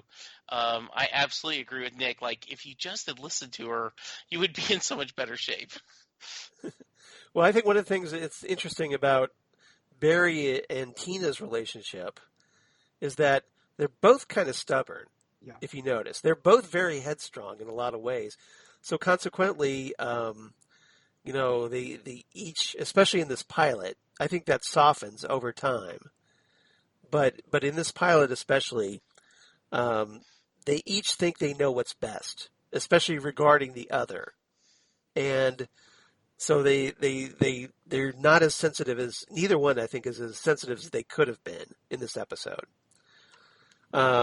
Iris, I was pretty, as obviously coming from a big Flash comics background, Iris, the depiction of Iris was one of the things that disappointed me most about this series. Because if you're a longtime Flash fan, you know that Barry Allen and Iris West belong together. Yep. It's like Lois Lane and Clark Kent, or Peter Parker and Mary Jane Watson. They belong together. And so to have this version of Iris, and again, not being a news reporter, and I can get why they wanted to kind of change it up because, so that she doesn't come off like a Lois Lane clone. But by the same token, I think, making her this artistic, flighty, non-committal person that hasn't quite figured out what she wants out of life. I don't know if they had any long-term plans for her, but if they did, I could see why they changed it, because the idea that this particular version of Iris and Barry being together, it doesn't quite work. I know it's not really in an opposites attract kind of way either. It's just more that Iris doesn't want to commit to the relationship, but Barry does. It's kind of a very one-sided relationship. Yeah. And Barry may struggle. He may screw up, like where he loses control of his speed and ends up on the beach and passing out and missing Iris's art gallery showing. But again, he's just now discovering his powers. That wasn't entirely his fault. So it's not like he didn't intend to be there. I mean, that's one of the reasons why, he tried to make that gallery and raced for the bus, shot past it, and ended up on the beach because of trying to make that art gallery opening. So it's just, It just didn't happen. So I think Barry is more involved in their relationship than Iris is. And as a result, I don't think it works.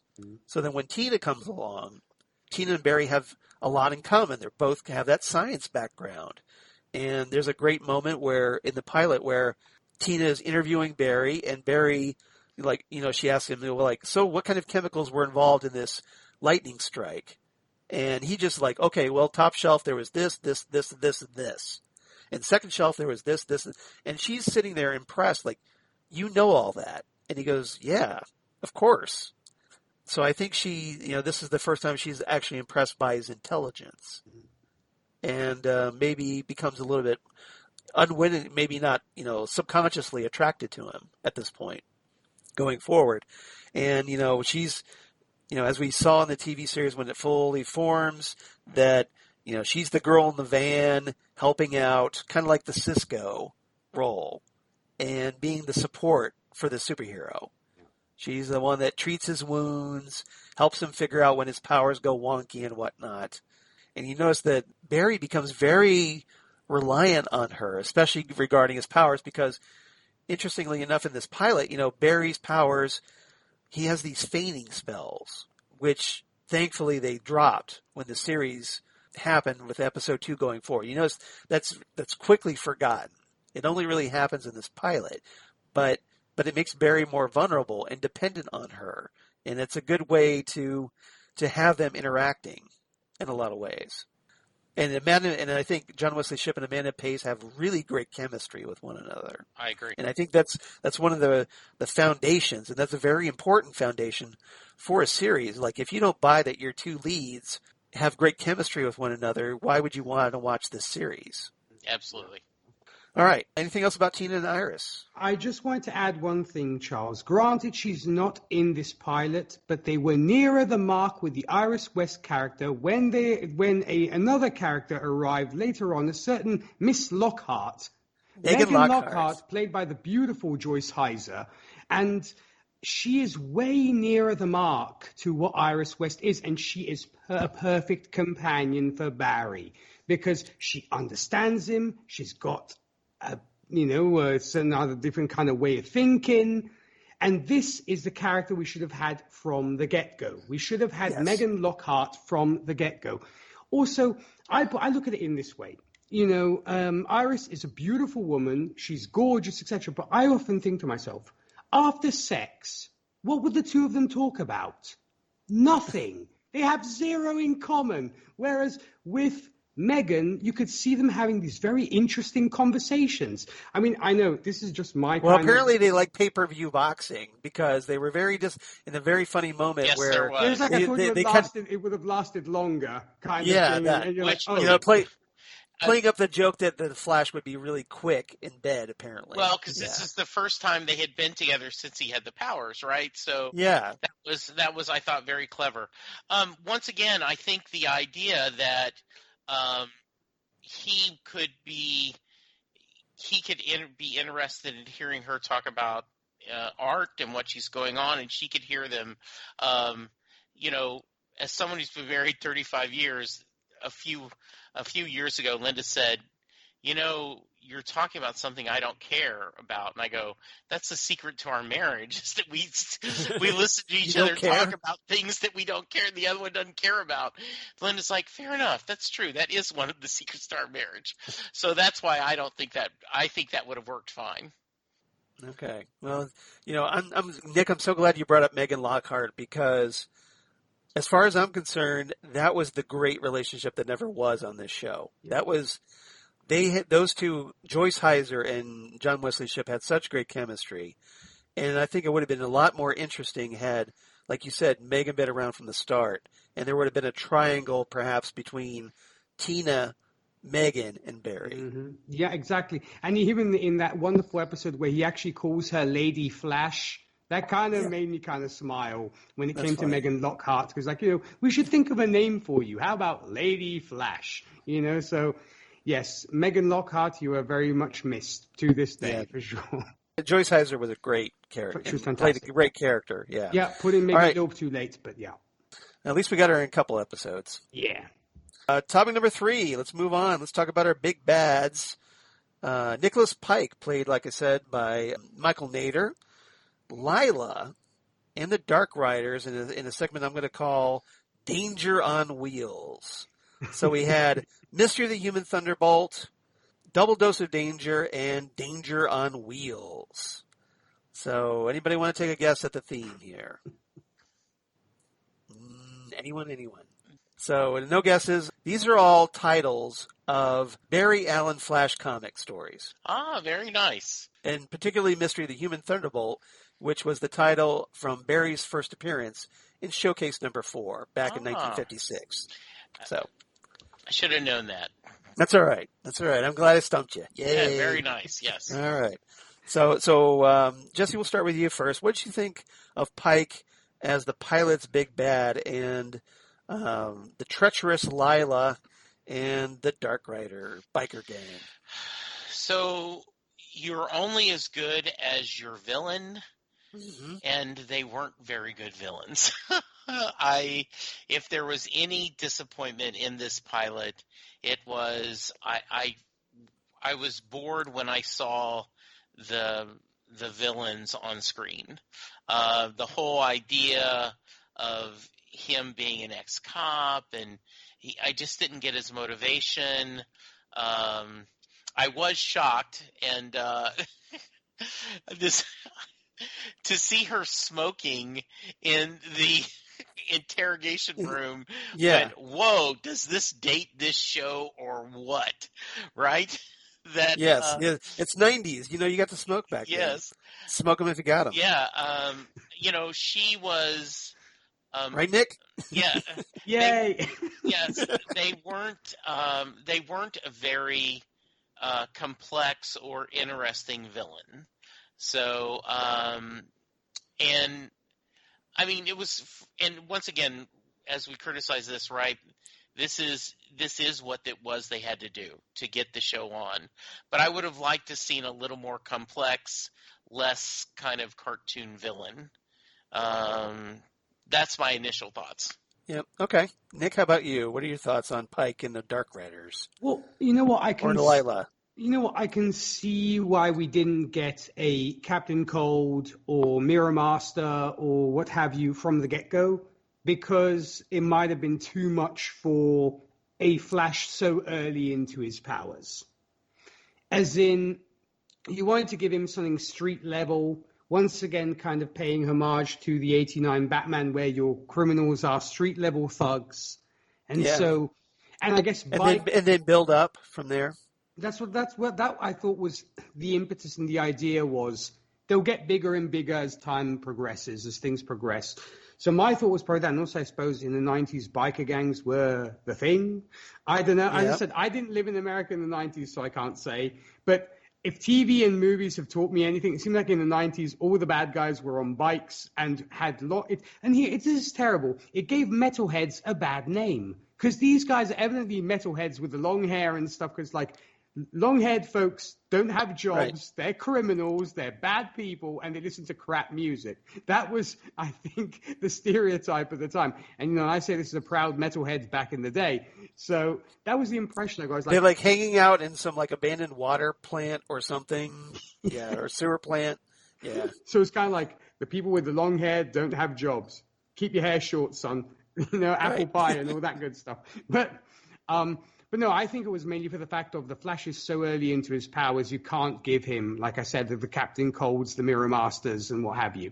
So it kind of stood to reason, or not to mention you kind of brought in the whole fact of Pike being his brother's ex-partner, and so wanting to make it very much a family affair and a very personal affair. So I can totally see that. And you know what? I didn't mind. I mean, the crazy thing is Pike will return in other episodes, which is really strange. Yeah, he shows up in one more episode in the season. So this isn't the last we see of Pike. Yeah, and also there's the alternate. Yeah, because there's the alternate universe where he becomes like the king of the city and the dictator. So, but I thought it was a decent villain, and heck, at a certain point. We see that Barry kind of has one of his crazy kind of head spins and is actually almost beaten pretty hard by Pike with his steel pipe. And you're thinking to Right. yourself, That was the only way they could make that fair, is yeah. to have him have that kind of vertigo effect or whatever, where he's about to pass out, and make him vulnerable for Pike to actually land a shot in. Yeah, that's right. So it was that I think that's why they wanted to go with the street level thing, because taking from Batman and what have you. So he's a serviceable villain for this pilot. But yeah, and actually I had a question for you guys: is how does Jay exactly die? Because is he like kind of beaten to death off screen? Because we see him fall to the ground and roll down, so he couldn't have died from that. Well, you notice when there was a shot where, Pike was coming at him with the motorcycle. Yeah, and then because he gets off and he starts going down to the ravine or whatever that Jay had fallen into. Yeah, so we're assuming that Pike has beaten him since. Yeah. And it's off screen because, again, this is network TV in the 90s, so they probably couldn't get away with showing that violence, at least not on CBS. Sure. They got away with it on Twin Peaks on ABC. But Go figure. But they didn't on CBS. So probably their networks guy, standards and practices guys, probably it's like, okay, if you're going to kill him, you're going to have to show it off screen. Yeah. And that's probably what happened there. Yes, that was pretty much my kind of. So Barry has to show up and is like, oh, my brother's dead. Pike. Yeah, we actually got that scene. That moment. No. We actually got that trope where he kind of screams, cradling his brother in his arms. Yeah. But yeah, and when it came to, shall we say, Pike's girlfriend, if you will, she's she's on par with Iris West, because she's like so flighty. I mean, come on. She's like with this one guy who's eating steak, like, oh, we're going to get out of here. And then she goes off, and just to make Pike happy, she tells him, oh, this guy is trying to, steal your money. On him. Yeah. Lila rats on him. That is terrible.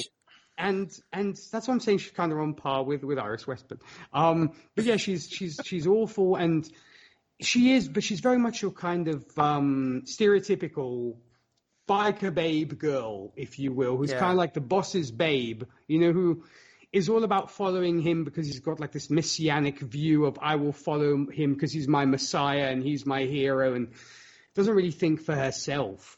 She's all about, this guy will rule the city, and girl, you have to Well, I think with Pike, and this is, they set him up as kind of like, it's not just a biker gang, it's almost like a cult. Really. Yeah, yes, that's why I say it's almost like a messianic figure. Yeah, and so consequently, Lila, I think, she's got her boyfriend Rick, and Rick wants to just get the hell out of Dodge. Like, look, I pocketed $300. Let's just get out of here. Yeah. And she turns around, rats on him to Pike, who's like, okay, well, this guy kept money that should have been mine, so I got to make an example for him, and I'm going to do this thing where he gets drawn and quartered, or no, that he gets strapped to a motorcycle with a grenade or something, and they ship him off. Yeah. So waste of a good bike, in my opinion. Oh yeah. But anyway, it's the whole symbolism of the thing, and to keep the troops in line. And so I think Lila is just more ambitious, because she sees like, okay, my current boyfriend's a loser. This Pike guy looks like he's got something going on, and he's got this huge following. Maybe I'm going to throw in with him. Could we call her a biker gold digger? Pretty much. I think that's fair. Yeah, I think, or just that she's just that cult. That she's just totally into the cult thing and is buying into whatever mystique she thinks Pike has. Yeah, because he's like her Jesus, her David Koresh, what have you. He's that character.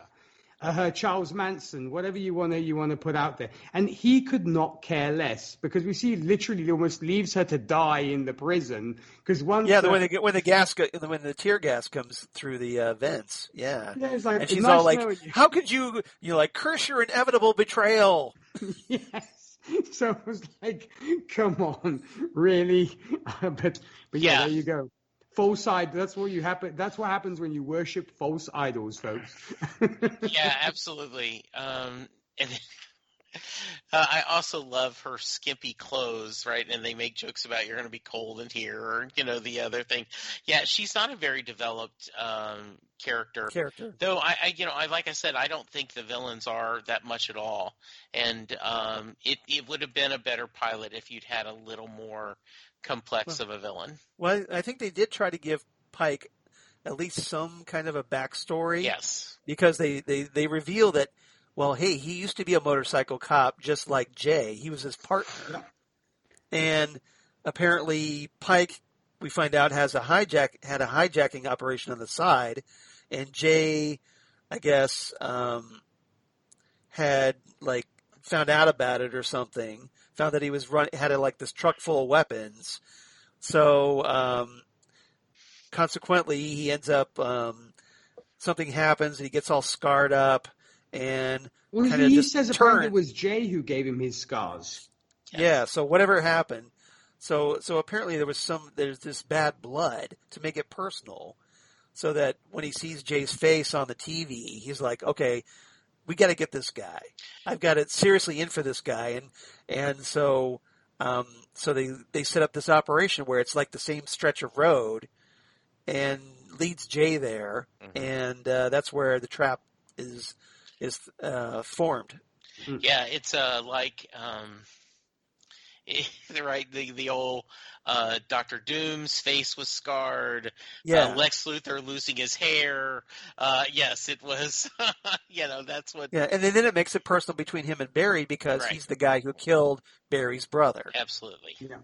But then I think he's also a great vehicle to set up the mythos of the Flash, because obviously he talks to Lila about this red demon and what have you, and even among the bikers, he's like, you think everybody says he's fake. I know he's real. He'll come get you and all this kind of thing. And I think it's nice that we have this, like I said, this street level character because of the fact that you set up the mythic quality of the Flash, almost like Batman, because you have the criminals talk about the Batman or the Bat, and everybody's terrified. And here you have the terror of this red demon. It's the Blur. Oh, wait, that's a different superhero different TV series. show. I thought the same thing, Charles. Yes. In fact, I was waiting for them to call them the Blur or the Streak, I believe at one point they go on. That's what they call it. We'll talk about the Streak next time. Yes. So just wait for that. We'll get there. We'll get there eventually. Mm-hmm. All right, anything else about this pilot that we didn't cover? I know we talked a lot about it, so. Not on my end, Charles. I mean, because I could talk all day about this, but I'm going to leave it here. So it's... Yeah. I was just going to say, I probably have to, like me, you probably have to exercise some self-restraint because we could just keep going and going. Yep, that's the case. So it was just wonderful to revisit it. That's what I'm going to say. Thank you for, I'm so blessed and happy that we got the opportunity to revisit a show that I so love. Absolutely. It's fun to talk about. And for what it's worth, I was sitting here going, I remember on... when I was doing the Small Council Matters, the Game of Thrones podcast, we did an hour-and-a-half episode on like a 10-minute teaser. It's like, oh my goodness, how long are we going to talk when the actual episodes come out? So I was like, 2 hours talking about an hour-and-a-half pilot, that's actually pretty reasonable for us. Right, that's not bad. Yeah, exactly. We've done worse, way worse on Ghostway. Yes, indeed. All right, I don't have anything else. All right. Anybody got any favorite quotes of the episode they want to share? I have a few. Okay, go for it. If you have the patience, Charles, I'll go through a few of them. All right. Well, first off, to go back to the point of Pike, there's the exchange between Pike and Flash where Pike says to him, "What are you and where do you come from?" And Flash is like, I came from you, Pike. You made me when you killed my brother. And Pike is like, I killed a lot of men's brothers. Then also the one where he's holding up the bag of dog food is like, Barry's like, now I know I'm in trouble. Even the kibbles starting to look good. And finally, a beautiful, beautiful one that we have at the ending of the episode is where Barry to his nephew Sean goes, anytime you need me, I'll be there for you. I couldn't run like your dad, but I'll be there in a flash. Yeah. Very nice. That's one of the things I did like is that they actually took time in this episode to okay, Jay has a kid Yes. who's just lost his father. Yeah. And they actually had, they actually devoted an entire final scene to having Barry sit down with the kid, Sean, and talk about Barry's brother and Sean's father, and giving him the medal and everything. And I thought that was a really nice way to end the episode. It's very heartwarming. Yeah. It was a very great ending. Those were my two quotes as well. But I did have the one I'm sorry, Jesse. No, that's good. We've already said this one, but I think it's worth in the official quote section, right? Is when Henry, sure, lab boys are important, but real cops, work the street facing the scum of the earth with nothing to back you up but, and then all three of them at the same time, a gun, a badge, and a prayer. Yes. Which, as we mentioned, shows the amount of love that they have for their dad, but they also not in the same seriousness, but when Chris was younger, we went into a Subway and we ordered food, and the lady's like, "Oh, do you want drinks and a chip?" And I said no, and I looked at Chris and I said, "We got chips and drinks at the house." And that has become any time we order food, Chris will go, "Yeah, and we got chips and drinks at the house, Dad." So Nice. All right. How about you, Charles? Do you have a couple that we didn't cover? Yeah, I'll just do a couple, because I know we're running long, but I like the beginning. I hinted about this earlier. I said where Linda Park shows up at the crime scene, and she's like, "You're not with the homicide department, are you?" And Barry replies, "No, crime lab. Want to film us pouring plaster into tire tracks?" Yes. And Linda's like to her cameraman, she's like, "Cut it. Let's see if we can find a real detective."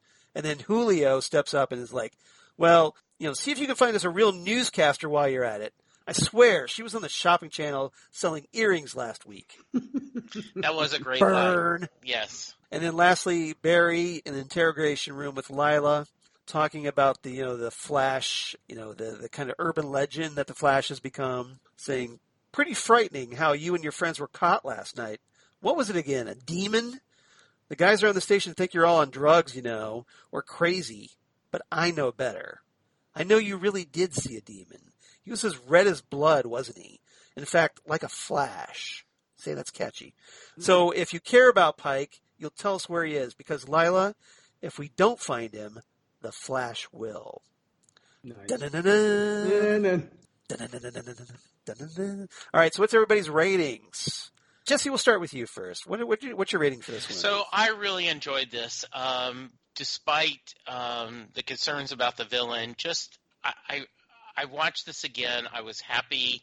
It brought me back to 1990. I'm so excited to be watching this. So I'm giving it 8 out of 10 half-eaten frozen TV dinners. Very nice. Very nice. And Nick, how about you? What's your rating? I might be a little bit biased because this show means so much to me, but I'm going to give this 9 out of 10 Thunderbolt symbols. Oh, very nice. Very nice. Oh, I like that. I'm going to split the difference. Okay. So this is more a sentimental favorite, but I do see some of its flaws, obviously, especially compared to the 2014 series, which we'll talk about next time. So I'm going to give it 8.5 out of 10 electric bolts across the moon, because if you noticed, they did a great kind of Batman movie homage. Because if you remember in the 1989 Batman movie, they had this one shot where the Batwing goes up for no apparent reason. Yeah, you have to have that shot. above the clouds, and positions itself exactly so it looks like the bat signal in the sky, putting the Batwing against the moon. So the Flash does the exact same thing, only when there's all this electricity because, they're fighting at this electric plant. There's all this sparkage and the electric, currents and bolts, whatever, shooting out. And one of them just kind of shoots across the sky, just so happens to recreate the Flash logo on the moon with using that bolt of lightning. So very convenient. Very nice. Quite convenient, but it's cheesy, yes. But we love it. But I loved it. Absolutely. Okay, so Phantom Zone news, obviously we're running long, so I don't really have time, but I will say that Marvel announced a ton of Disney Plus shows at the Disney's 2020 Investor Day. So if you want all the details on that, I do have it on my blog, Damn Good Coffee in the Hot. If you want to check that out, I did a big long post about all the news that came out of that. So if anybody wants to check it out, a lot of cool stuff. Got some new shows that we weren't aware of, or we finally got the title of the Nick Fury Show and more. So if you want some more information on that, please check out my blog, Damn Good Coffee in the Hot. I got it posted. And don't have any Fandom Zone fan mail this time, sadly. But if you want to reach us, please write to us, phantomzonecast@gmail.com. That's phantomzonecast@gmail.com. If you want to share your thoughts about the Flash 1990 pilot or anything else we have coming up, drop us a line. We'd love to hear from you. Or you can reach us on Twitter @PhantomZoneCast on Twitter, Facebook, The Phantom Zone Podcast, or Instagram @PhantomZonePodcast. And Jesse, where can they reach you in the meantime? Well, since we are going long, I'm on Twitter @JesseJacksonDFW. Please check us out there. You guys know what the other podcast I do. So I'm going to turn away to Nick. Okay. Nick, how about you? Where can they find you on the interwebs? Okay. Well, I do host a Whiskey and Cigarettes show with fans of country music. To check that out, you can visit our website. That's whiskeyandcigarettesshow.com. Also, I do host Happiness and Darkness, the superhero movie podcast. If you want to join us there to discuss your favorite superhero movie, you can send us an email at happinessanddarknesshow@gmail.com. Also, I do host Gold Standard, the Oscars podcast, along with Zan Sprouse and Rachel Friend. If you want to join us there to discuss your favorite Best Picture winner, you can email us at goldstandardoscars@gmail.com. And what about you, Charles? Well, Nick, of course, you can reach me at Charles Skaggs on Twitter, at Charles Skaggs on Instagram, Facebook, Charles Skaggs in Hilliard, Ohio, and my blog of geeky things. Can I do that? Damn good coffee. And hot. Damn Good Coffee and Hot, where I talk about comic book, sci-fi news, like I said, news of Disney Plus shows and more, news of my other podcasts I do for Southgate Media Group, including, Next Stop Everywhere, the Doctor Who podcast, where we just had comic book artist and writer Tom Zoller talking The Lodger on that. That was a lot of fun. And we'll be talking Peter Capaldi era, The Husbands of River Song with Hannah Scarapa, so I hope everybody checks that out. Titan Talk, the Titans podcast, which is on hiatus at the moment.